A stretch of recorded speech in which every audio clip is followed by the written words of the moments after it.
Hello friends, स्वागत करता हूं सभी का न्यू एकेडमी के इस यूट्यूब चैनल पर। सीबीएसई एग्जाम 2022-23 में क्लास 10th मैथमेटिक्स के क्वेश्चन पेपर डिस्कशन की सीरीज को आगे बढ़ाते हुए आज के इस वीडियो में हम स्टार्ट करने वाले हैं पेपर कोड 4361। ये मैथ्स बेसिक का पेपर था, ठीक है। इस पेपर कोड के सेट 1, सेट 2 और सेट 3 में जो सेक्शन ए था उसको हम इस वीडियो में डिस्कस करने वाले हैं। इससे पहले के जितने भी पेपर्स थे उनको हम ऑलरेडी डिस्कस कर चुके हैं। ये बेसिक का लास्ट सेट है। जो भी बेसिक के अदर सेट थे या फिर मैथ्स स्टैंडर्ड के सेट थे 35 तक हम उसको डिस्कस ऑलरेडी कर चुके हैं। अगर आप उनको देखना चाहते हैं तो हमारे चैनल पे जाके देख सकते हैं। डिस्क्रिप्शन में आपको प्लेलिस्ट का लिंक मिल जाएगा। ओके, चैनल को अगर आपने अभी तक सब्सक्राइब नहीं किया है तो चैनल को सब्सक्राइब कर लीजिए, बेल आइकन को प्रेस कीजिए और नोटिफिकेशन के लिए, जिससे जब भी हम अगला वीडियो अपलोड करें आपको ऑन द स्पॉट नोटिफिकेशन मिल सके। चलिए स्टार्ट करते हैं सेक्शन ए को। जो सेक्शन ए था उसमें फर्स्ट क्वेश्चन था। सेक्शन ए जो होता है सभी को पता होगा, एमसीक्यू टाइप क्वेश्चन होते हैं जिनमें मल्टीपल चॉइस क्वेश्चन होते हैं, जिनमें 4 ऑप्शंस आपको गिवन होता है। You have to choose the correct one. First question given at the time in seconds taken by 150 athletes to run a 100-meter hurdle race are tabulated below. 150 athletes हैं, वो 100 metre की race को क्या करते हैं, race लगाते हैं। Okay, इसमें टाइम हमें गिवन है और नंबर ऑफ एथलीट्स दे रखे हैं। The number of athletes who completed the race in less than 17 seconds. 17 second से कम में कितने एथलीट जो है वो रेस को क्या करते हैं, कंप्लीट करते हैं, ये हमें बताना है। तो देखिए टाइम 13 से 14 में 2 एथलीट कंप्लीट कर रहे हैं, 14 से 15 में 4 कर रहे हैं, 15 से 16 में 5 कर रहे हैं और 16 से 17 में 71 कर रहे हैं। तो हमें 17 से कम वाले चाहिए। तो ये सभी क्या हो जाएंगे, 17 से कम टाइम लेते हैं 17 सेकंड से, तो इन सब का सम क्या आ जाएगा, 17 सेकंड से कम कंप्लीट करने वाले एथलीट्स में आ जाएगा। तो कितना हो जाएगा ये देखिए, 2 + 6 2 + 4 6 हो गया, 6 + 5 11 हो गया, 11 एंड 71 कितना हो गया, 82। इसका करेक्ट आंसर हो जाएगा। Next, the distance of the point 5,0 from the origin is. एक चीज मुझे बताइए, ये जो पॉइंट होगा ये कहाँ पे होगा, y कोऑर्डिनेट 0 है। तो किसी भी पॉइंट का अगर y कोऑर्डिनेट 0 है, it means that point lies on x axis. ये सपोज ओरिजिन है 0,0, तो ये 5,0 कुछ यहाँ होगा। इट मीन्स ये पॉइंट जो है वो ओरिजिन से कितना चला है, x डायरेक्शन में चला है ओनली, और कितना चला है, 5 चला है। तो distance of the point 5,0 from origin कितनी डिस्टेंस हो जाएगी, 5 आ जाएगी इसके आंसर। बिकॉज वाई एक्सिस पे तो 0 ही है, ये पहले ओरिजिन पे भी 0 था, यहाँ पे भी 0 है। Y axis means Y coordinate अगर 0 है इट मीन्स वो पॉइंट एक्स एक्सिस पे है, और एक्स कोऑर्डिनेट अगर 0 है इट मीन्स वो पॉइंट वाई एक्सिस पे है। डन। नेक्स्ट देख लेते हैं क्वेश्चन नंबर 3। क्वेश्चन नंबर 3 में गिवन है, in triangle ABC right angled at C if tan A की बात कर रहा है ये इस एंगल के लिए 8/7। तो tan क्या होता है, tan होता है परपेंडिकुलर अपॉन बेस। तो अगर एंगल A की बात कर रहा है तो इस केस में ये इसका परपेंडिकुलर हो गया, तो ये 8 आ गया और ये 7 आ गया base. Now then the value of cot B की बात कर रहा है वो इस एंगल की। इस एंगल के लिए कॉट क्या हो जाएगा, फिर देखिए अगर एंगल बी की बात कर रहे हैं तो उस केस में ये परपेंडिकुलर हो गया और ये क्या हो जाएगा, फिर बेस हो जाएगा कॉट के केस में, बी के केस में। तो कॉट क्या होता है, कॉट बी मुझे अगर फाइंड आउट करना है तो कॉट बी हो जाएगा बेस अपॉन परपेंडिकुलर। तो इस केस में परपेंडिकुलर 7 है बी के केस में, और बेस कितना है, 8 है। तो ये हो जाएगा 8 अपॉन पी कितना हो जाएगा, 7। तो जो tan A की वैल्यू दे रखी है वही क्या हो जाएगी, cot B की वैल्यू हो जाएगी। ऑप्शन बी इसका करेक्ट आंसर हो जाएगा। ओके, परपेंडिकुलर हमेशा ध्यान रखना है किस पर्टिकुलर एंगल की बात कर रहा है। जिस पर्टिकुलर एंगल की बात कर रहा है उसके जस्ट अपोजिट वाला क्या होगा, परपेंडिकुलर होगा। Next question number 4, area of A quadrant of circle of radius 7 centimetre. 7 centimetre वाले सर्कल के क्वाड्रेंट का एरिया फाइंड आउट करना है। क्वाड्रेंट का मतलब कितना होता है, 1/4। ये एरिया, आपको इतना एरिया फाइंड आउट करना है। ये 7 है, ये 7 है। तो क्वाड्रेंट का एरिया आपको पता है 1/4 होता है सर्कल के एरिया का, और पाई आर स्क्वायर। तो पाई की value 22/7 into R square, 7 into 7। एक 7 से एक 7 कैंसिल हो जाएगा, ये 2 से कैंसिल हो जाएगा। ओके, तो 11 इंटू 7, 77 अपॉन में कितना आ जाएगा, 2 सेंटीमीटर स्क्वायर। तो 77/2 सेंटीमीटर स्क्वायर इसका आंसर हो जाएगा। Next question number 5, if HCF है 72 और 120, मीन ये दो नंबर दे रखे हैं 72 और 120, इनका HCF आपको 24 गिवन है। Then find the LCM। तो इन दोनों नंबर का आपको LCM फाइंड आउट करना है। तो आपको पता होगा LCM इंटू HCF जो होता है वो क्या होता है, product of the given number, product of numbers, यही होता है। LCM हमें फाइंड आउट करना है, HCF हमें इन दोनों नंबर का दे रखा है 24 है। प्रोडक्ट क्या हो जाएगा, दोनों नंबर्स क्या हैं, 72 इंटू 120, ये इनका प्रोडक्ट हो जाएगा। 24 से 72 कैंसिल हो जाएगा 3 टाइम्स, तो एलसीएम क्या हो जाएगा, 3 इंटू 120 मीन्स 360, इसका आंसर हो जाएगा ऑप्शन सी। नेक्स्ट क्वेश्चन में गिवन है, one card is drawn at random from a well shuffled deck of 52 playing cards, what is the probability of getting a black king. तो total king कितने होते हैं, 52 cards में 4 king होते हैं, जिनमें 2 तो क्या होते हैं, रेड होते हैं, और 2 क्या होते हैं, ब्लैक होते हैं। 4 स्वेट होते हैं, 4 स्वेट में से 2 स्वेट जो होते हैं वो रेड कलर में होते हैं, और 2 स्वेट जो होते हैं वो ब्लैक कलर में होते हैं। ओके, तो टोटल किंग कितने आ गए, जो ब्लैक होते हैं 2, और टोटल रेड किंग कितने होते हैं 2। तो प्रोबेबिलिटी क्या हो जाएगी, what you have to find out, you have to find out the probability of getting a black king. तो फेवरेबल केस हमारे कितने हो गए, ब्लैक किंग के लिए 2 हो गए, अपॉन टोटल कितने हो गए 52। तो ये आंसर हो जाएगा 1/26। Option A will be your correct answer. Next question number 7, the graph of y equal to fx is shown in the figure for some polynomial fx। Okay, the number of zeros of fx, ये जो fx है इसके number of zeros कितने होंगे। तो number of zeros तब निकलते हैं जब वो ग्राफ क्या करे, x एक्सिस को कट करके जाए, अगर fx की बात हो रहा है तो। ठीक है, तो ये जो ग्राफ है ये तो completely above the x axis है, ये x एक्सिस को कहीं पे कट ही नहीं कर रहा है। तो जब x एक्सिस को कट ही नहीं कर रहा है तो नंबर ऑफ जीरोज कितने होंगे, इसके 0 होंगे, कोई भी 0 नहीं होगा इसका। ओके, नेक्स्ट देखते हैं question number 8, the value of k if 6, k lies on line represented by x minus 3y plus 6 equal to 0। ये बोल रहा है कि ये जो पॉइंट है वो इस लाइन के ऊपर है। तो अगर ये पॉइंट इस लाइन के ऊपर है तो ये पॉइंट इस लाइन को क्या करेगा, सेटिस्फाई करेगा।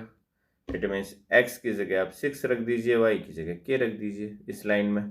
तो x की जगह मैं 6 रखता हूँ, y की जगह क्या रखता हूँ, k रखता हूँ, और इसको सॉल्व कर लेता हूँ। तो ये कितना हो गया, देखिए 6 + 6 12 इक्वल टू -3 के है, इक्वल के उस साइड जाएगा तो प्लस का आ जाएगा, तो k की वैल्यू क्या आ जाएगी, 12/3 मीन्स 4, इसका करेक्ट आंसर हो जाएगा। नेक्स्ट क्वेश्चन नंबर 9 दे रखा है आपको, the prime factorisation of the number. ये जो नंबर गिवन है इसका प्राइम फैक्टराइजेशन आपको फाइंड आउट करना है। तो नंबर का प्राइम फैक्टराइजेशन कैसे निकाल सकते हैं आप, या तो इसको प्राइम ट्री से कर लीजिए, फैक्टर ट्री से जिसको बोलते हैं, अदरवाइज जो देसी मेथड है हमारा उसमें भी हम क्या ही करते हैं, डिवाइड ही करते हैं ऐसे। या 2 से अगर मैं डिवाइड करता हूँ तो ये आएगा 1 1 5 2। फर्दर 2 से मैं डिवाइड करता हूँ तो ये आ जाएगा 5 7 और 6 आ गया। फर्दर 2 से मैं डिवाइड करता हूँ तो ये आएगा 2, 8 और 8। फर्दर 2 से डिवाइड करूँगा तो ये आएगा 1, 4, 4। फर्दर 2 से डिवाइड करूँगा तो ये आएगा 7, 2। फर्दर 2 से डिवाइड करूँगा ये आएगा 36। फर्दर 2 से डिवाइड करूँगा ये आएगा 18। फर्दर 2 से डिवाइड करूँगा ये आएगा 9। और 9 का क्या आएगा 3 × 3 आ जाएगा ये। इट मीन्स 2 कितने टाइम्स आएगा 1, 2, 3, 4, 5, 6, 7, 8। मीन्स 2 की पावर तो आएगी 8 × 3 की पावर कितनी आ रही है 2। 2 की पावर 8, 3 की power 2। Option A will be your correct answer. Okay, next question number 10। If n is a natural number less than n is natural number, then 8 to the power n cannot end with digit। तो 8 की power n जो है वो किस digit पे and नहीं हो सकता n की किसी भी नेचुरल नंबर की वैल्यू के लिए। तो एक चीज़ मुझे बताइए, ये जो 8 है इसको मैं क्या लिख सकता हूँ 2 की पावर 3 की पावर n लिख सकता हूँ मैं। और जब भी ऐसा होता है तो पावर्स क्या हो जाएगी मल्टीप्लाई हो जाएगी। इट मीन्स ये बनेगा 2 की पावर 3n। ठीक है, तो 2 की पावर 3n है, तो 2 की पावर 3n में क्या कभी जीरो बनेगा क्या यूनिट डिजिट पे? बिकॉज जीरो बनने के लिए किसी भी नंबर को जीरो पे एंड होने के लिए उसमें एटलीस्ट 1 2 और 1 5 होना जरूरी है, तभी तो वो नंबर क्या होगा जीरो पे एंड होगा। जब तक वो नंबर 10 का मल्टीपल नहीं होगा तब तक वो नंबर जीरो पे एंड नहीं हो सकता। तो ये 2 की पावर 3n जो है वो कभी भी जीरो पे एंड नहीं हो सकता, बिकॉज यहाँ कभी भी 5 जो है वो फैक्टर नहीं बनेगा। 2 फैक्टर आ रहा है बट 5 फैक्टर नहीं आ रहा। तो जब तक 5 फैक्टर नहीं आएगा ये नंबर जीरो पे एंड नहीं हो सकता। तो आंसर जो होगा इसका ऑप्शन ए होगा। अगर इस तरीके से आप नहीं कैच कर पा रहे तो आप स्मॉल n की वैल्यू रख लीजिए। नेचुरल नंबर रखना है, n = 1 रखा मैंने, तो 2 की पावर ये क्या हो गया 3 हो गया। 2 की पावर 3 आपको पता है 8 होता है। n = अगर मैं 2 रखता हूँ तो ये आ जाएगा 2 की पावर 6। 2 की पावर 6 होता है 64।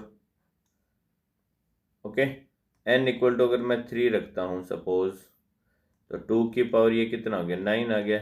2 की पावर 9 होता है 5 × 2। तो ये देखिए ये नंबर 8 पे भी एंड हो रहा है, 4 पे भी एंड हो रहा है, 2 पे भी एंड हो रहा है। तो 4 और 2 तो नहीं हो सकता। आगे अगर मैं बढ़ूंगा इसमें n = सपोज मैं रखता हूँ 4, तो ये आएगा 2 की पावर 12। तो 2 की पावर 10 कितना होता है 2 की पावर 10 × 2 की पावर 2 लिख दूँ इसको मैं। 2 की पावर 10 होता है 1024 × 4 करूँगा तो ये भी फिर 6 में एंड हो जाएगा। ओके, तो ये भी आंसर नहीं हो सकता। तो आंसर इसका क्या होगा ऑप्शन ए ही होगा। Next, the median of first 7 prime number. तो फर्स्ट 7 प्राइम नंबर कौन से होते हैं पहले तो वो फाइंड आउट करता है। 1 प्राइम नहीं होता, फर्स्ट प्राइम नंबर जो होता है वो 2 होता है। और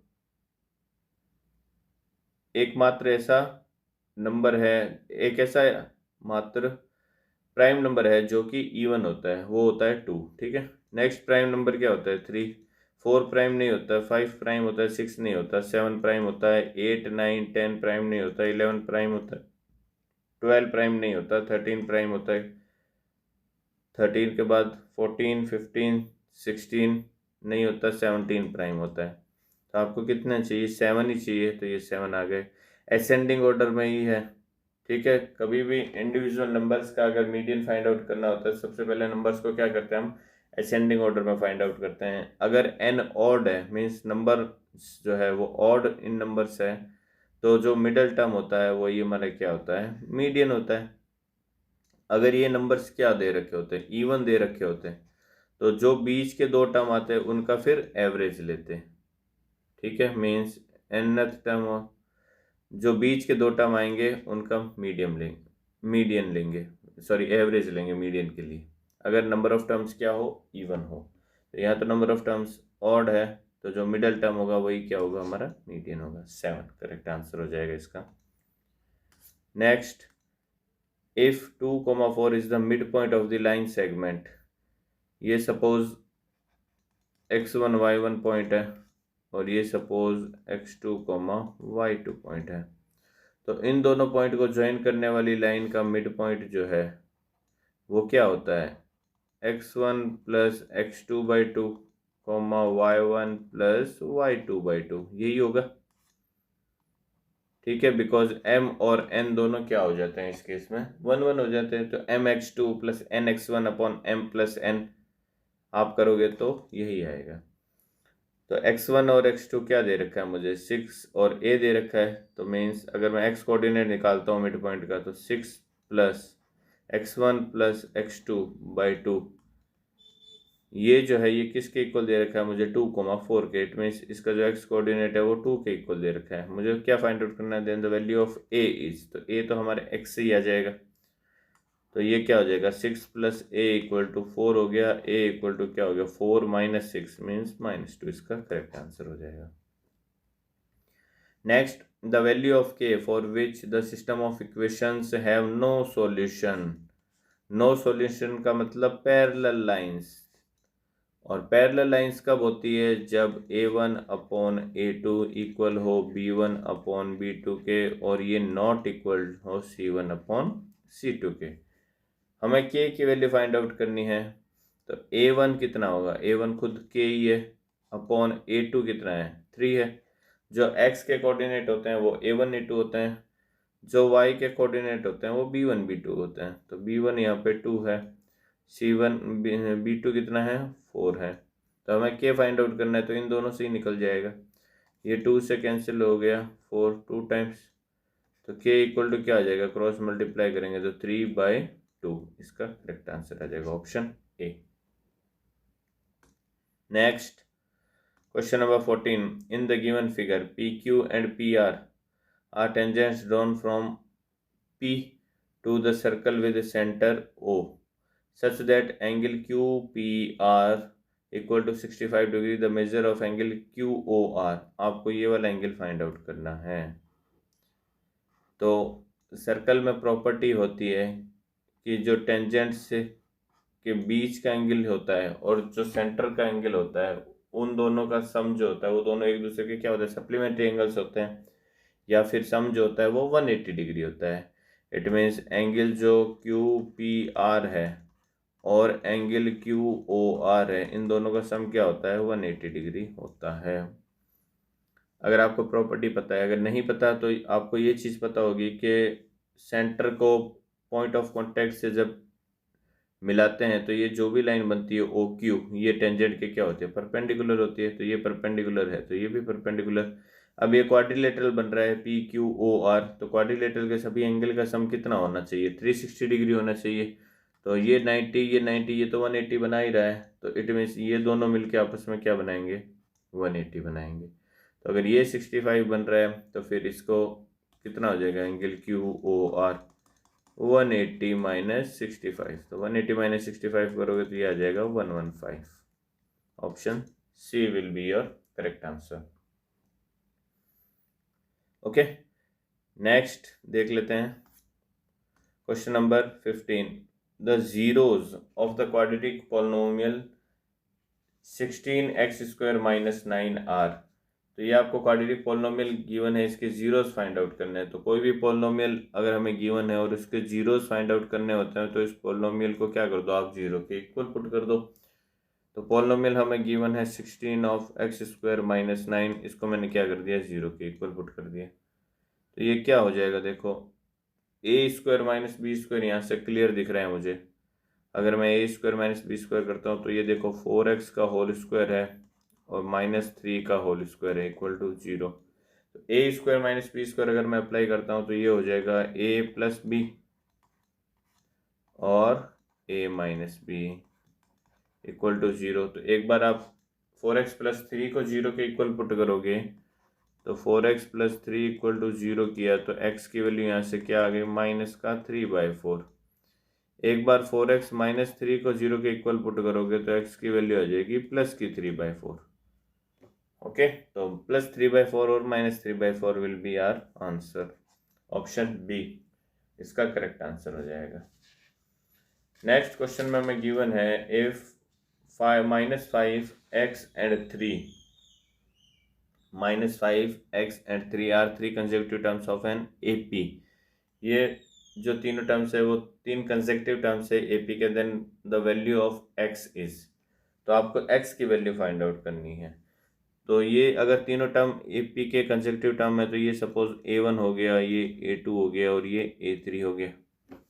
ओके, अब एपी की कंडीशन क्या होती है कि दो कंसेक्यूटिव टर्म्स का डिफरेंस जो होता है वो हमेशा क्या रहता है, कांस्टेंट रहता है, और वही क्या होता है, हमारा कॉमन डिफरेंस होता है।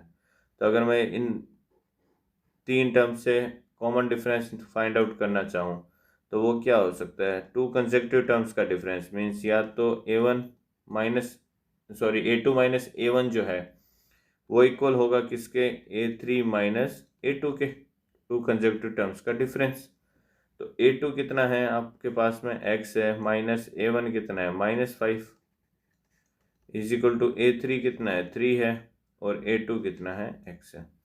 तो ये क्या हो जाएगा, x प्लस 5 हो गया इक्वल टू 3 माइनस एक्स हो गया। तो माइनस एक्स इस साइड जाएगा तो प्लस एक्स हो गया, तो 2x हो जाएगा। ये 3 माइनस 5 हो जाएगा इधर जाने पे, तो ये माइनस का 2 हो जाएगा। 2 से 2 कैंसिल हो गया, तो x की वैल्यू क्या आ जाएगी आपके पास में, -1 आ जाएगी। Option B will be our correct answer. Next question number 17, an unbiased die is thrown, the probability of getting an old prime number। एक डाई को क्या किया जाता है, थ्रो किया जाता है। तो जब भी डाई को थ्रो किया जाता है तो टोटल आउटकम्स क्या क्या आते हैं, 1 2 3 4 5 and 6। The probability of getting an odd prime number, तो ऑड प्राइम नंबर कौन कौन से हैं इसमें, एक तो 3 है ऑड प्राइम नंबर और एक 5 है, मीन्स टोटल कंडीशन 6 है, फेवरेबल कितने हैं, 2 है। तो प्रोबेबिलिटी क्या हो जाएगी, फेवरेबल 2 अपॉन टोटल 6, कैंसिल होगा तो ये 1/3 अपना आंसर आ जाएगा। Next, if the mean of 6 7 x 8 y 14 is 9, then आपको x और y में रिलेशन निकालने। तो अगर इनका मीन आपको गिवन है तो मीन क्या होता है, इन सभी टर्म्स को ऐड कर दो, 6 plus 7 plus x plus 8 plus y plus 14 divided by कितने टर्म्स है, 6 टर्म है, तो 6 इक्वल टू आपको कितना दे रखा है, 9 गिवन है। तो 6 और 9 मल्टीप्लाई हो जाएंगे, कितना आ जाएगा, इक्वल में 54। अब इनको ऐड करेंगे, देखो 14 एंड 6 कितना हो गया, 20, और ये बन गए 15, तो ये कितना हो गया, 35 plus x plus y equal to 54 आ गया। तो 35 को उधर भेजूंगा तो x प्लस वाई की वैल्यू क्या आ जाएगी, 54 माइनस 35 मीन्स 19। ऑप्शन बी हमारा करेक्ट आंसर हो जाएगा इस केस में। नेक्स्ट क्वेश्चन नंबर 19 और 20 आपको पता है असर्शन एंड रीजन टाइप के होते हैं, जिसमें आपको दो स्टेटमेंट गिवन होते हैं। तो देख लेते हैं, फर्स्ट में क्या दे रखा है, 19 में असर्शन हमें गिवन है the probability that a leap year has 53 Sundays is 2/7। तो लीप ईयर क्या होता है, जिसमें 366 डेज होते हैं, एक दिन एक्स्ट्रा होता है, फरवरी जो होता है वो 29 डेज का होता है। ओके, तो अगर मुझे नंबर ऑफ वीक्स निकालने हैं तो मैं नंबर ऑफ डेज को क्या कर दूँ, 7 से डिवाइड कर देता हूँ। अगर मैं 7 से डिवाइड करता हूँ तो ये देखो कितना आएगा, 5 टाइम्स 35, 1 6 बचेगा, 16, 7 से डिवाइड करूँगा तो 2 टाइम्स 14 कैंसिल हो जाएगा, 2 क्या आ जाएगा, रिमाइंडर आ जाएगा। तो 32 वीक्स आ जाएंगे प्लस 2 डेज आपके पास में बच जाएंगे in case of leap year, ध्यान रखना। इट मीन्स 52 वीक अगर कंप्लीट आ रहे हैं तो 52 वीक्स कंप्लीट है तो सभी डेज क्या आएंगे, 52 टाइम्स आएंगे ही आएंगे। ये तो मैंडेटरी है क्योंकि 52 वीक ही पूरे आ रहे हैं, तो वीक में जितने भी डेज होंगे 7 वो सभी आएंगे 52 टाइम्स। तो अब ये जो 2 दिन एक्स्ट्रा बच गए हैं, ये जो एक्स्ट्रा दिन होंगे वो क्या क्या हो सकते हैं, वो देखिए, संडे हो सकता है और मंडे हो सकता है, बिकॉज दोनों दिन होंगे तो कंसेक्यूटिव, या तो संडे मंडे होंगे या मंडे ट्यूसडे होगा, या ट्यूसडे वेनेसडे होगा, या वेडनेसडे थर्सडे होगा, या फिर थर्सडे फ्राइडे होगा, या फ्राइडे सैटरडे होगा, और या फिर सैटरडे संडे होगा। यही पॉसिबिलिटी है। वापस आगे जाओगे तो फिर संडे मंडे आ जाएगा वापस में। इट मीन्स जो 2 दिन होंगे वो इस पेयर के फॉर्म में ही आएंगे, कंसेक्यूटिव डेज होंगे। तो उन कंसेक्यूटिव डेज में संडे होने की प्रोबेबिलिटी कितनी है? देखो, एक तो इस पेयर में संडे आ रहा है, एक इस पेयर में संडे आ रहा है। इट मीन्स टोटल हमारे पास कितनी कंडीशन बन रही है जो रिमेनिंग 2 डेज बच रहे हैं उसकी? 1 2 3 4 5 6 7 टोटल केसेस बन रहे हैं 7। उन 7 केसेस में से संडे आने की प्रोबेबिलिटी कितनी है? 2 प्रोबेबिलिटी है। जो 2 दिन रिमेनिंग बच रहे हैं वो दोनों होंगे कंसेक्यूटिव डेज। इट मीन्स वो दोनों दिन या तो संडे मंडे होंगे, या मंडे ट्यूसडे होंगे, या ट्यूसडे वेडनेसडे होंगे, या वेडनेसडे थर्सडे होंगे, या थर्सडे फ्राइडे होंगे, या फ्राइडे सैटरडे होंगे, या फिर सैटरडे संडे होंगे। इट मीन्स टोटल केसेस बन रहे हैं 7, फेवरेबल बन रहे हैं 2, तो प्रोबेबिलिटी क्या हो जाएगी? 2/7। ओके, मीन्स स्टेटमेंट असर्शन जो है वो हमें करेक्ट मिल रहा है। रीजन क्या दे रखा है? The probability that a non leap year has 53 Sundays is 1/7। अब नॉन लीप ईयर की बात कर रहे हैं, तो अगर नॉन लीप ईयर है तो उस केस में नंबर ऑफ डेज कितने हो गए? 365 हो गए। तो इसको आप 7 से डिवाइड करोगे तो 52 वीक तो कंप्लीट आएगा ही आएगा। 1 डे क्या हो जाएगा? रिमाइंडर बच जाएगा। तो अब ये एक दिन बच रहा है, तो ये एक दिन क्या हो सकता है फिर? या तो संडे होगा, या Monday, Tuesday, Wednesday, Thursday, Friday, Saturday. इन सातों में से कोई भी एक दिन हो सकता है। तो इस एक दिन के संडे होने की प्रोबेबिलिटी कितनी है? संडे होने का चांस एक ही है, और टोटल चांसेस कितने बन रहे हैं? 7। तो प्रोबेबिलिटी क्या हो जाएगी? फेवरेबल एक है, टोटल 7 है, तो प्रोबेबिलिटी इस केस में 1/7 हो जाएगी। ओके, तो रीजन भी इसका बिल्कुल सही है। बट क्या ये रीजन जो है वो असर्शन को जस्टिफाई कर रहा है? क्या नहीं कर रहा। इट मीन्स इसका आंसर जो है वो क्या होगा? ऑप्शन बी करेक्ट आंसर होगा इसका। जब दोनों सही होते हैं बट रीजन जो है वो असर्शन को जस्टिफाई नहीं करता। अगर रीजन जो है वो असर्शन को जस्टिफाई कर देता है तो फिर इसका आंसर ऑप्शन ए होगा। ओके, नेक्स्ट क्वेश्चन नंबर 20 में आपको गिवन है असर्शन थीटा की वैल्यू 0 से 90 डिग्री गिवन है। Cosec theta minus cot theta and cosec theta plus cot theta are reciprocal to each other. बिल्कुल सही है, ये दोनों एक दूसरे के क्या होते हैं? रेसिप्रोकल होते हैं जब थीटा की वैल्यू 0 से 90 डिग्री के बीच में होती है। क्यों होता है? क्योंकि ये आपको आइडेंटिटी पता है। आइडेंटिटी जो होती है वो क्या होती है बताइए? Cosec square theta is equal to 1 plus cot square theta होता है। ठीक है, तो अगर मैं कॉट को इधर लेके जाऊं तो ये क्या हो जाएगा? Cosec square theta minus cot square theta जो है वो क्या हो जाएगा? +1 हो जाएगा। बट आपको इसका उल्टा दे रखा है, देखो। तो कॉट स्क्वायर माइनस कोसेक अगर मैं निकालूंगा तो ये -1 के इक्वल आएगा। इट मीन्स जो रीजन है वो क्या है? गलत है। असर्शन जो है वो सही है। ठीक है, क्योंकि ये देखो A square minus B square है, ये क्या बनेगा? Cosec theta minus cot theta, और ये बनेगा cosec theta plus cot theta equal to 1 आ गया। तो अगर मुझे कोसेक माइनस कॉट की वैल्यू निकालनी है, अगर मुझे cosec theta minus cot theta की अगर वैल्यू निकालनी है तो ये 1 अपॉन हो जाएगा cosec theta plus cot theta. Okay, ये वाला जो टर्म है ये 1 के डिवाइड में चला जाएगा अगर मुझे इसकी वैल्यू फाइंड आउट करनी है। अगर मुझे इसकी वैल्यू फाइंड आउट करनी है cosec theta plus cot theta की, cosec theta plus cot theta अगर मुझे निकालना है तो फिर वो नेगेटिव वाला इसके 1 के डिवाइड में ले जाओ, cosec theta minus cot theta हो जाएगा। तो ये दोनों एक दूसरे के रेसिप्रोकल तो होंगे ही होंगे जब थीटा की वैल्यू 0 से 90 डिग्री के बीच में हो, फर्स्ट क्वाड्रेंट में। फर्स्ट क्वाड्रेंट में दोनों क्या रहते हैं? पॉजिटिव रहते हैं। सभी ट्रिग्नोमेट्री रेशियो फर्स्ट क्वाड्रेंट में क्या रहता है? हमेशा पॉजिटिव रहते हैं। ओके, तो असर्शन सही है इसका, बट रीजन जो है वो गलत है। क्यों? क्योंकि अगर cot square minus cosec square -1 दे रखा होता तो ये सही होता और ये करेक्ट एक्सप्लेनेशन भी हो जाता, बट हमें +1 दे रखा है तो रीज़न गलत है इसका। ओके, तो ये सेट 1 के सभी क्वेश्चन हमने जो थे सेक्शन ए में वो डिस्कस कर लिया है। अब सेट 2 और सेट 3 में जो डिफरेंट क्वेश्चन है उनको देख लेते हैं। तो सेट 2 में जो डिफरेंट क्वेश्चन था वो फर्स्ट क्वेश्चन देखो क्या दे रहे थे, the HCF of the smallest 2 digit number. तो स्मॉलेस्ट 2 डिजिट नंबर क्या होता है भैया, वो तो 10 होता है। And the smallest composite number, smallest composite number क्या होता है, 4 होता है, बिकॉज 1 जो होता है वो नाइदर प्राइम होता है नॉर कंपोजिट होता है। 2 और 3 जो होते हैं वो क्या होते हैं, प्राइम नंबर होते हैं। तो फर्स्ट कंपोजिट नंबर क्या होगा, स्मॉलेस्ट 4 ही होगा।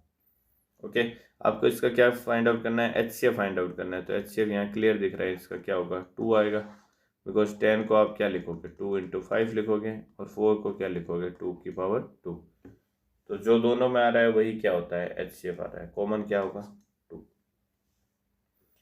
Next question number 2, the value of p if -2, p lies on the line represented by the equation 2x - 3y + 7 = 0। अगर ये पॉइंट जो है वो इस लाइन पे लाई कर रहा है तो इस लाइन को क्या करेगा, सेटिस्फाई करेगा। तो सेटिस्फाई करवा दीजिए। 2x, x की जगह -2, -3 ऑफ y की जगह p, प्लस में 7 = 0। तो ये कितना हो जाएगा, ये -4 माइनस का 3p + 7 = 0। -3p इस तरफ जाएगा, प्लस का 3p हो गया, और ये -4 + 7, तो ये 3 बच रहा है। 3 = क्या आ गया, 3p, p की वैल्यू क्या आ गई, 1 आ गई, p = 1। इसका करेक्ट आंसर हो जाएगा ऑप्शन डी। नेक्स्ट आपको इसमें गिवन है डिस्टेंस ऑफ द पॉइंट 6,5। जो पॉइंट है 6,5, इसकी डिस्टेंस आपको निकालनी है y एक्सिस से। तो y एक्सिस से डिस्टेंस जो होती है वो क्या होता है, जो x कोऑर्डिनेट होता है वही y एक्सिस से डिस्टेंस होती है। सपोज ये मैं कोऑर्डिनेट एक्सिस अगर बना लेता हूँ, तो अगर मैं इस पॉइंट को लोकेट करता हूँ, x डायरेक्शन में 6 चला है, y डायरेक्शन में 5 चला है, तो ये पॉइंट यहाँ कहीं होगा, ये 6,5 हो गया। ठीक है, तो ये जो इसका x कोऑर्डिनेट है, देखिए ये जो होता है ये कितना चला है y डायरेक्शन में, ये 5 चला है, और ये x डायरेक्शन में कितना चला है, ये 6 चला है। तभी तो ये पॉइंट 6,5 आया है। ओके, तो distance of the point from the y axis, y axis से डिस्टेंस कितनी है, ये वाली तो डिस्टेंस है y एक्सिस से, कितनी है, 6 है।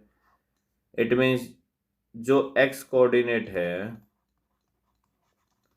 किसी भी पॉइंट का जो x कोऑर्डिनेट होता है वो क्या होता है, डिस्टेंस फ्रॉम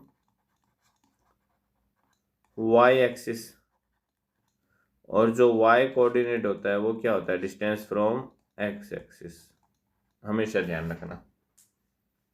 तो इसका आंसर जो है वो क्या हो जाएगा, distance of the point 6,5 from the y axis क्या हो जाएगा, 6 आंसर आ जाएगा इसका। नेक्स्ट क्वेश्चन नंबर 13 में गिवन है the 20th term of an AP whose first term small a -2 given है and the common difference d given है 4। तो 20th टर्म क्या हो जाएगा, a20 इक्वल टू क्या हो जाएगा, a + 20 - 1 means 19 × d।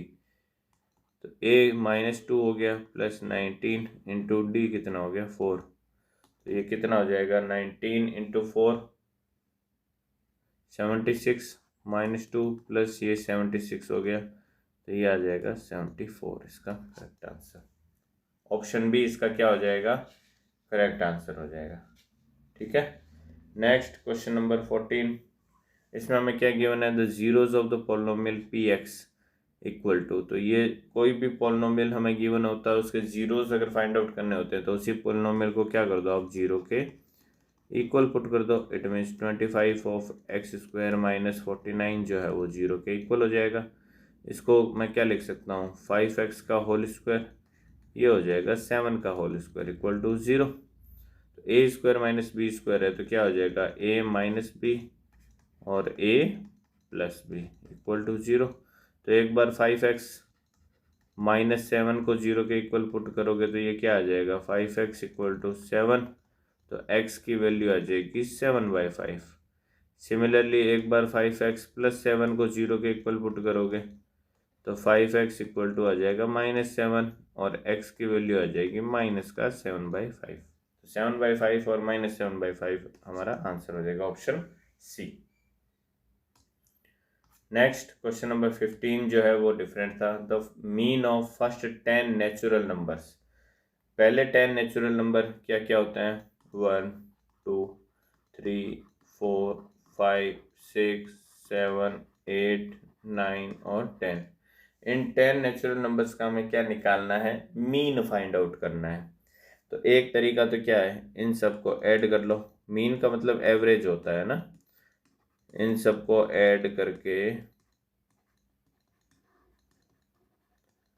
Total number of terms से क्या कर दो, डिवाइड कर दो, तो ये x बार आ जाएगा मीन।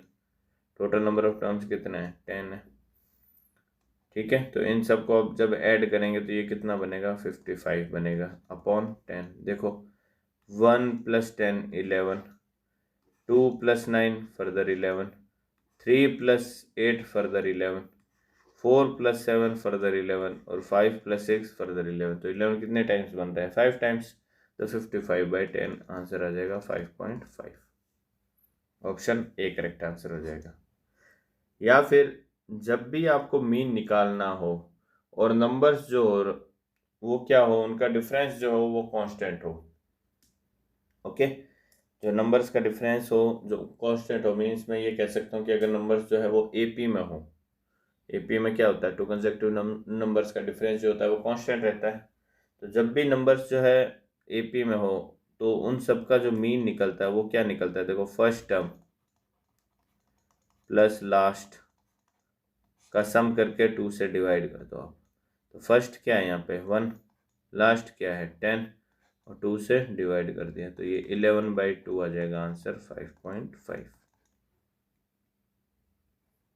ठीक है, या फिर ये आपने जो सम किया है ये क्या है, n नेचुरल नंबर का सम होता है और वो क्या होता है n+1/2 भी होता है।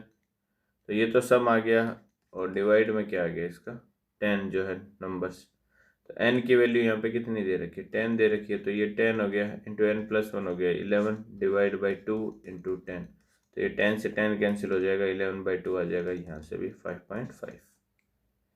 बिकॉज यहाँ तो 10 तक ही गिवन था तो हमने इजीली ऐड कर दिया। सपोज ये 100 तक दे रखा होता, 200 तक दे रखा होता तो फिर ऐसे हम ऐड नहीं कर सकते, फिर हम ये फॉर्मूला अप्लाई करते सम के लिए।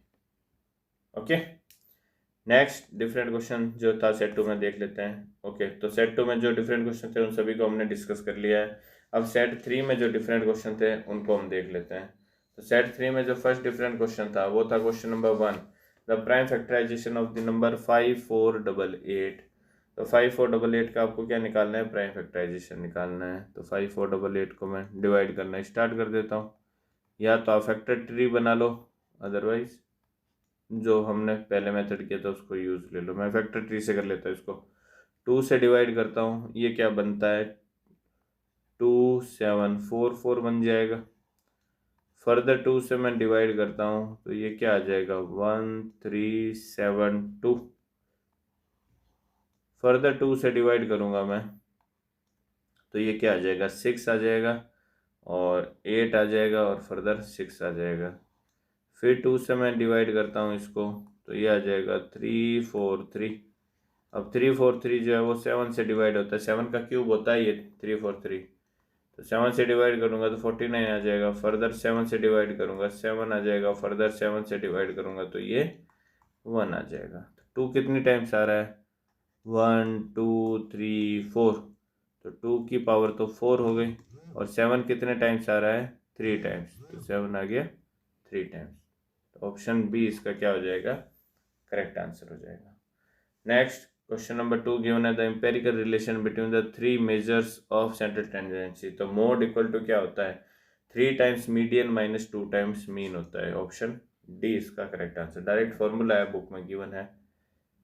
ओके, नेक्स्ट क्वेश्चन नंबर 3, इसमें आपको गिवन है in the given figure triangle P Q R is a right angle triangle eight A Q if P Q equal to 4 given है and P R equal to 8 given है, then angle P, आपको ये वाला angle find out करना है। ठीक है, ये वाला एंगल अगर फाइंड आउट करना है तो ये तो मेरा क्या हो गया, परपेंडिकुलर हो गया, और 90 डिग्री के अपोजिट हाइपोटेन्यूज होता है, और जो बच गई साइड वो क्या हो जाएगी, फिर बेस हो जाएगी। इट मीन्स आपको बेस और हाइपोटेन्यूज गिवन है, तो बेस और हाइपोटेन्यूज गिवन है तो आप कॉस अप्लाई कर दो। कॉस पी इक्वल टू क्या होता है, base upon hypotenuse. Base given है 4, हाइपोटेन्यूज गिवन है 8, तो 4 से 8 कैंसिल हो जाएगा, कितना, 1/2। कॉस में 1/2 की वैल्यू कहाँ होती है, जब थीटा क्या होता है, 60 डिग्री। मीन्स पी की वैल्यू जो होगी वो कितनी आ जाएगी, 60 डिग्री। इसका करेक्ट आंसर हो जाएगा। Okay, next, the median of first 10 natural number. इससे पहले मैं 10 नेचुरल नंबर का मीन पूछा था, यहाँ पे क्या पूछा है, मीडियन पूछा है। तो फर्स्ट 10 नेचुरल नंबर क्या होते हैं, 1 2 3 4 5 6 7 8 9 और 10। तो जब भी इंडिविजुअल नंबर गिवन होते हैं सबसे पहले हम उनको क्या करते हैं, असेंडिंग ऑर्डर में लगाते हैं। वो हमने लगा लिया, फर्स्ट 10 नेचुरल नंबर दे रखे हैं। अब इनका जो मिडल टर्म है वही क्या होता है, मीडियन होता है। अगर n जो होता है वो ऑड होता है तो मिडल टर्म जो आएगा वो क्या आ जाएगा, n/2 प्लस 1th टर्म जो होगा वो क्या बन जाएगा, मीडियन बन जाएगा। बट यहाँ पे n जो है वो क्या है, इवन है। तो जब भी इवन होगा तो दो बीच के जो टर्म होते हैं, ये बीच के दो टर्म जो है इनका क्या लेना होता है, हमें एवरेज लेना होता है। तो इनका एवरेज अगर मैं लूँगा 5 + 6 / 2, तो 11/2 क्या आ जाएगा, 5.5। यही क्या होता है, इसका मीडियन हो जाएगा। मीन भी यही होता है, मीडियन भी यही होता है, ध्यान रखना। तो जब भी n ऑड हो तो बीच वाला टर्म होता है, और जब n इवन हो तो जो दो बीच के टर्म बनेंगे उन दोनों का क्या लेना है, हमें एवरेज लेना है। ठीक है, next question number 5, the zeros of the polynomial px = 2x² - x - 3 = 2। ये जो px दे रखा है इसके जीरोस निकालने हैं। तो जब भी ऐसा हो तो मैंने अभी आपको बताया कि पॉलिनोमियल को जीरो के इक्वल पुट करना है। तो ये आ जाएगा 2x² - x - 3 = 0। फैक्टर बनाने हैं, -3 को 2x² से मल्टीप्लाई करोगे तो -6x² आएगा। इसके दो फैक्टर बनेंगे जिनको ऐड करने पे माइनस का 1 बनना चाहिए। तो -3 ले लो आप और प्लस का 2x ले लो, मल्टीप्लाई करोगे तो -6x² आएगा, और ऐड करने पे माइनस का x आएगा। तो ये आ जाएगा 2x² - 3x प्लस का 2x -3 = 0। कॉमन क्या रहा है, यहाँ से x कॉमन आ गया, ये आ गया 2x - 3 प्लस का यहाँ 1 आ जाएगा, कॉमन कुछ भी नहीं आ रहा, तो ये आ जाएगा 2x - 3 = 0। 2x - 3 ओवरऑल कॉमन आ गया, x बच गया यहाँ पे, और यहाँ पे +1 बच गया = 0। तो एक बार x + 1 को 0 के इक्वल पुट करोगे तो x की वैल्यू -1 आ जाएगी। एक बार 2x - 3 को 0 के इक्वल पुट करोगे तो x की वैल्यू 3/2 आ जाएगी। तो x की वैल्यू 3/2 और -1, 3/2 एंड -1, ऑप्शन डी इसका करेक्ट आंसर हो जाएगा। Next, the graph of y = fx is shown in the figure for some polynomial fx. The number of zeros of fx are. तो ये जो fx है ये x एक्सिस को जितने पॉइंट पे कट करेगा वही क्या होंगे, इसके नंबर ऑफ जीरोज होंगे। कितने पॉइंट पे कट कर रहा है, 1 2 3 एंड 4। ये 4 पॉइंट पे कट कर रहा है, तो नंबर ऑफ जीरोज क्या हो जाएंगे, इसके 4 हो जाएंगे। Option A will be your correct answer. Next, okay, तो सेक्शन ए के जो भी क्वेश्चन थे 436 के सेट 1, सेट 2 और सेट 3 में, उन सभी क्वेश्चंस को हमने इस वीडियो में डिस्कस किया है। आने वाले वीडियोस में हम जो बाकी के सेक्शंस हैं उन सभी सेक्शन को डिस्कस करने वाले हैं। चैनल को अगर सब्सक्राइब नहीं किया है तो चैनल को सब्सक्राइब कर लीजिए, बेल आइकन को प्रेस कीजिए ऑल नोटिफिकेशन के लिए, जिससे जब भी हम नया वीडियो अपलोड करें you will get notification for that. Okay, so thank you so much for watching the video and all the very best for your upcoming examination। मिलते हैं अगले वीडियो में, तब तक के लिए bye bye and take care.